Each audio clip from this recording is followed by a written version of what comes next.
This is In the Loop. I'm Christian Bryant. Shout out to all the inspirational speakers who saw the unstuck big boat in the Suez Canal and said, time to build a metaphor. Here's what we got for y'all. Tonight, from concert halls to theaters, entertainment venues are still waiting on billions of dollars in aid promised by the latest relief package. We'll look at what's behind the delay. Plus, we introduce you to the people who decide what stays and what's struck down on Facebook. But first, here's what you need to know right now. A reasonable doubt is a doubt that is based upon reason and common sense. At the end of this case, we're going to spend a lot of time talking about doubt. Mr. Derek Chauvin betrayed this badge when he used excessive and unreasonable force upon the body of Mr. George Floyd. The trial of Derek Chauvin officially got underway today. The former Minneapolis police officer is facing 3 charges in the death of George Floyd. Video now seen around the world showed Chauvin kneeling on Floyd's neck for 8 minutes and 46 seconds. Before the trial began, Floyd's family and legal team knelt for that same amount of time outside the courthouse. They say trust the system. They want us to trust the system. Well, this is your chance to show us that we can trust you.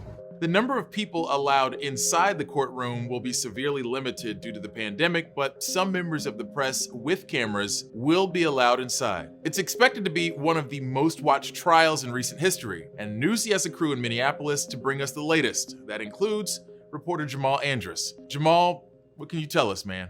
Thanks, Christian. Opening statements started today with the prosecution playing the bystander video of George Floyd's death in full. And that's the prosecution's case in a nutshell. You can expect to see that gruesome video played for the jury over and over again. As for the defense, they are arguing that it was the drugs in George Floyd's system and not the knee on his neck that ultimately killed him.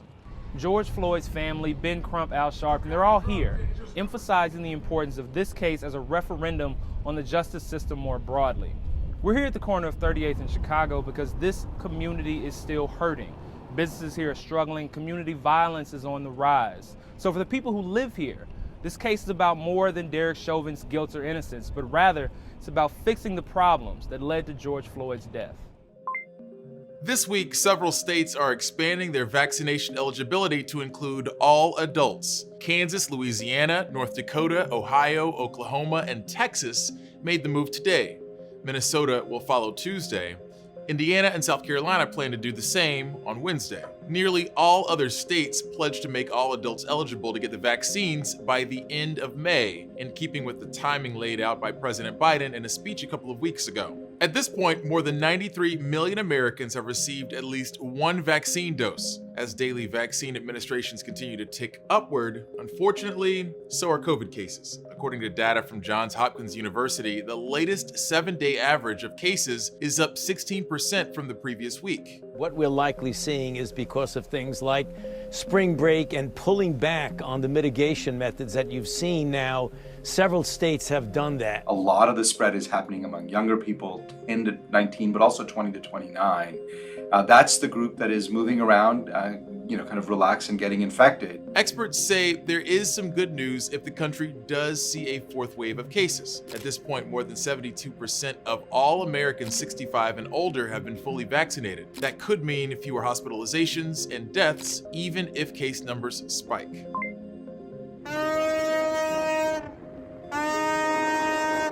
The world's cargo is once again sailing through the Suez Canal. The Ever Given cargo ship that's been stuck in the canal for several days was finally unstuck today, but it couldn't have been done without the help of Mother Nature. The moon and high tides assisted 14 tugboats as they pushed and pulled on the ship that was stuck for 6 days. More than 300 ships were backed up because of it. The world's largest shipping company says it could take up to 6 days to clear the shipping backlog. Some boats decided not to wait and opted for the longer way around the southern tip of Africa, which adds days to the journey and thousands more dollars in fuel costs. The Ever Given was moved out of the canal into a nearby lake where it's being inspected. Apparently, there are lakes branching off from the canal.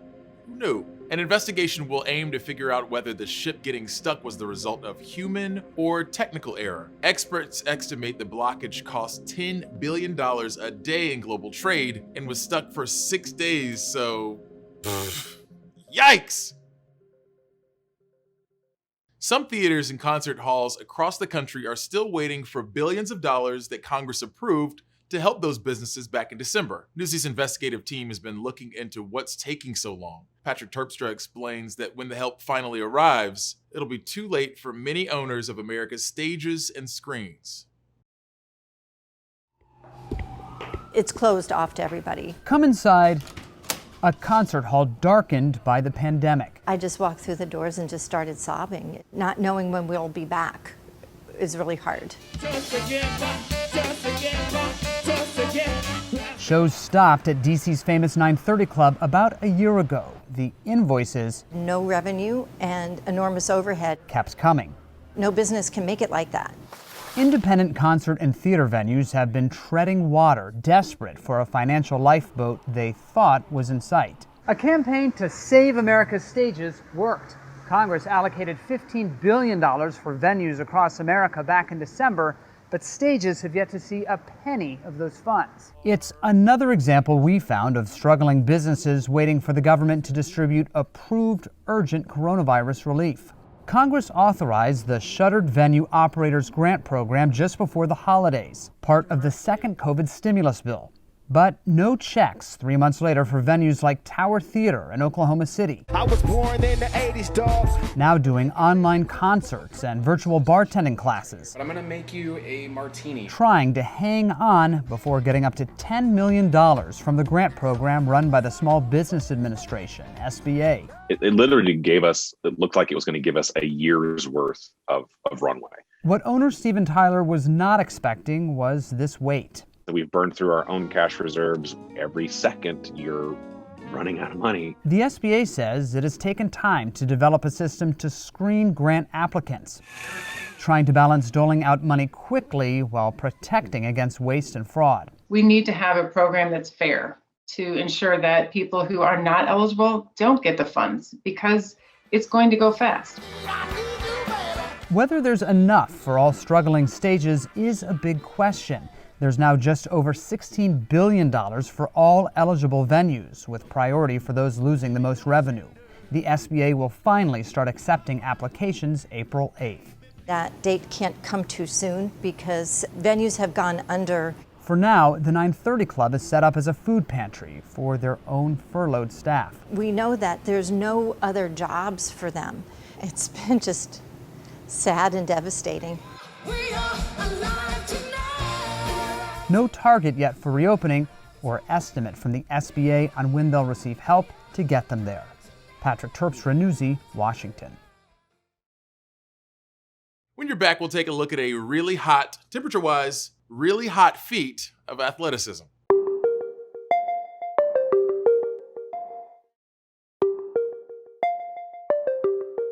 Turns out there's a fork in the Old Town Road that's led Lil Nas X down a path of patent leather-clad freakiness. Here's what's trending. Okay, we're gonna have to be really careful with what we show you here. Lil Nas X has been going at it with critics online since he dropped his video for Montero, Call Me By Your Name. The video is full of pseudo-religious symbolism, like being tempted by a serpent in a garden, and just some wild stuff like him pole dancing to hell and giving Satan a lap dance. Additionally, in the real world, he teamed up with the company Mischief to sell an exclusive pair of Nikes that are covered in satanic symbols and that have a drop of real human blood mixed with red ink sloshing around in the air bubble. Just a little something for the blood-collecting hype beasts. As you can imagine, the video and kicks caused a stir with folks online, who said the musician was pushing an agenda to younger fans of Old Town Road, a song where Lil Nas X said this. Riding on a tractor, lean all in my blood. Cheated on my baby, you can go and ask her. Clearly, this isn't the first time certain messaging and music has gotten folks up in arms. In the 80s, there was a whole committee formed to call out what they saw as distasteful music in pop culture. The only difference now is that the target of all this is pretty good at the internet and using the criticism to make more content, like fake apology videos. Okay guys, I see everybody's been talking about this shoe, and I just want to come forward and say, That's right. or something a bit more random?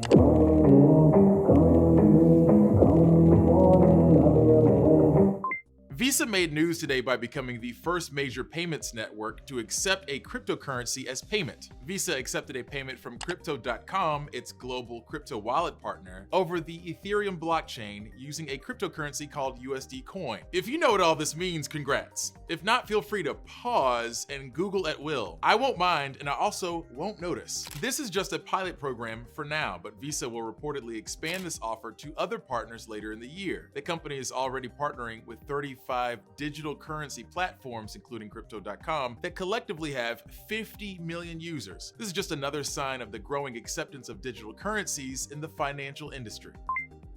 This is the casting news I was looking for. I promise to never do that again. The Obi-Wan Kenobi Star Wars special series is set to begin filming in April, and now we know who's joining the party. Ewan McGregor is, of course, reprising his role as Ben Kenobi, and holy crap, is that Hayden Christensen? Yeah, this cast is pretty stacked. According to the official Star Wars site, the series begins 10 years after the dramatic events of Star Wars Revenge of the Sith. The series was first announced at Disney's D23 Expo back in 2019, and it will be available on, you guessed it, Disney+.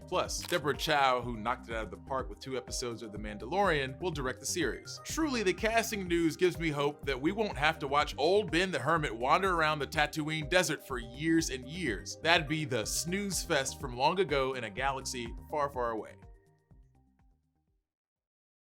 Facebook has an independent oversight board made up of content moderators from around the world who basically decide what stays up and what comes down on the platform. As Newsy's Tyler Atkinson reports, the group is working to fix Facebook's content problems by making some tough calls, which may or may not involve a former president. Facebook's oversight board is getting ready to make its biggest ruling yet, whether Donald Trump's account should be reinstated. But high-profile decisions the board already has issued are raising questions from critics. The oversight board only began issuing decisions this year. It hears cases from around the world to decide how Facebook should handle all kinds of content, including hate speech. The board is funded by a trust created by Facebook, and the company says the board's decisions are binding. The board can overrule content moderation decisions. In one case, it told Facebook to reinstate content that showed a female nipple because the image was promoting cancer awareness, and for Facebook to change its policy on nudity to accommodate the decision. The board can also uphold Facebook's content moderation decisions, like in one case where Facebook removed a post that used a demeaning slur toward Azerbaijanis. Still, critics think the board lacks the necessary leeway to make transparent, independent decisions. Newsy reached out to the oversight board for comment, but did not hear back.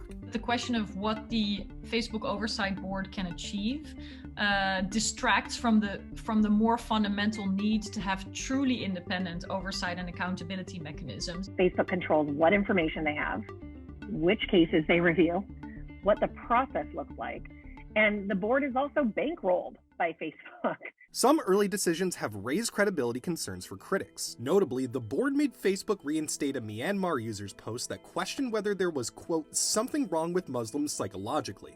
The post was determined not to reach the level of hate speech. They excused very clear anti-Muslim hate speech in a country where Facebook has already been criticized by the United Nations for contributing to an anti-Muslim genocide. If this board is capable of excusing something like that, then I think they're capable of excusing anything. For some critics, this move highlighted the reality that Donald Trump could have his account reinstated, even though Facebook's VP of Integrity, Nick Clegg, said they expected the oversight board to uphold the ban. You can read the language where you just kind of like, there's a genocide going on and you're still saying this post is fine. Like, if you can do that, then that was one of the reasons why I was feeling like, oh, they'll definitely let Trump back, even though people died. Looking ahead to the Trump decision, which is expected by the end of April, critics also say the fact that the board is even reviewing the Trump ban goes beyond what is offered to normal Facebook users, because those who are suspended cannot make appeals on their own. Facebook requested the review, and in a blog post said, quote, many argue private companies like Facebook shouldn't be making these big decisions on their own. We agree. Well, Donald Trump being banned, Donald Trump could not appeal that to the Oversight Board. Only Facebook can appeal that to the Oversight Board because it's a non-appealable decision. It's all rosy even from their perspective to suggest that this thing is happening, but the limitations even within it, a process that is itself illegitimate in many ways, are extreme. Tyler Atkinson, Newsy, Chicago. You've got questions about vaccinations and COVID? We've got answers.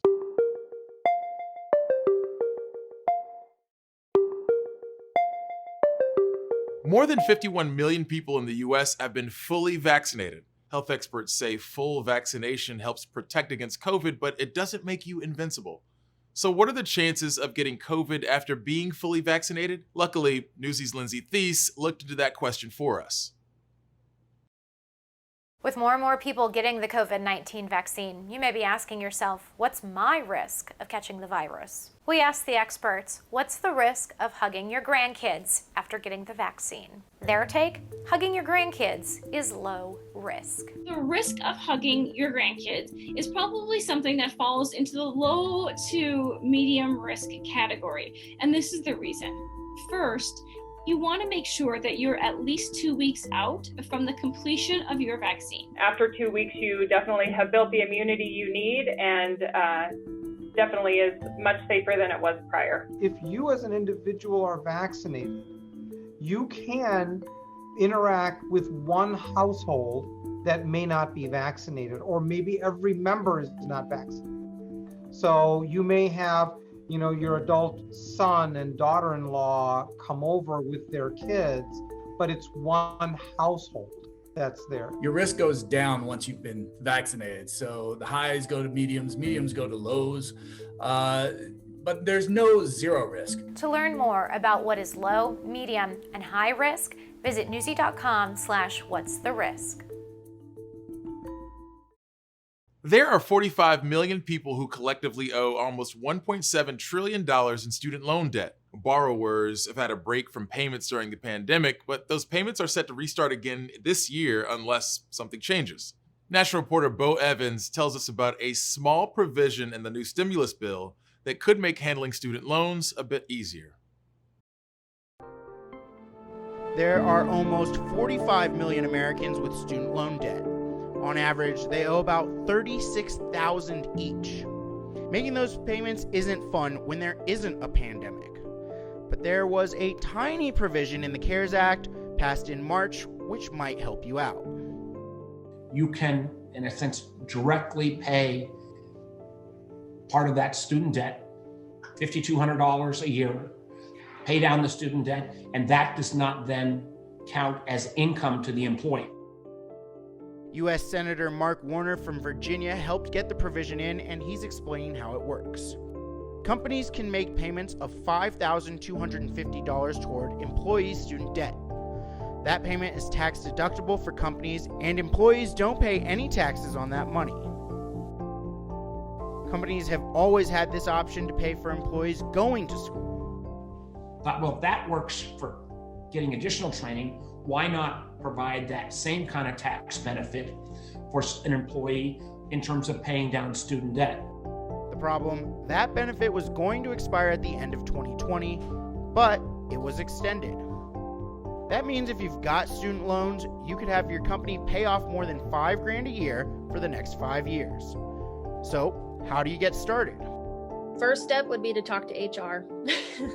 Have them find out if they have some kind of something set up, and if they don't, that employer can maybe incorporate that into their upcoming benefits.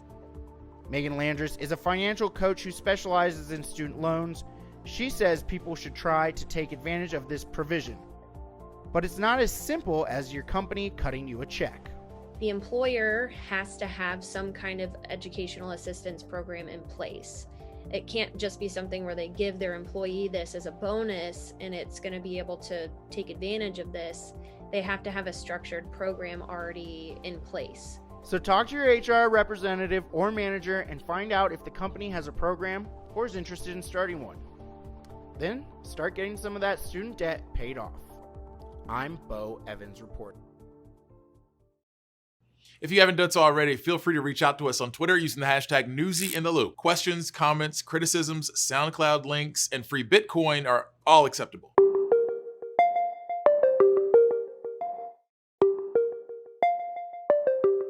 Police use of force is in focus this week because of the trial of Derek Chauvin, the former Minneapolis police officer accused of killing George Floyd after kneeling on his neck for almost 9 minutes. It's that kind of use of force incident that the Department of Justice wants to track through the FBI. Newsy's Mark Greenblatt reports that after a slow rollout, more departments are voluntarily submitting information to the FBI's use of force database. Amid the national unrest over police actions against citizens, a Newsy investigation last summer identified agencies all over the country who were not providing use of force data to the FBI. The Bureau wants reports about any serious use of force incident and any time an officer fires their gun at someone.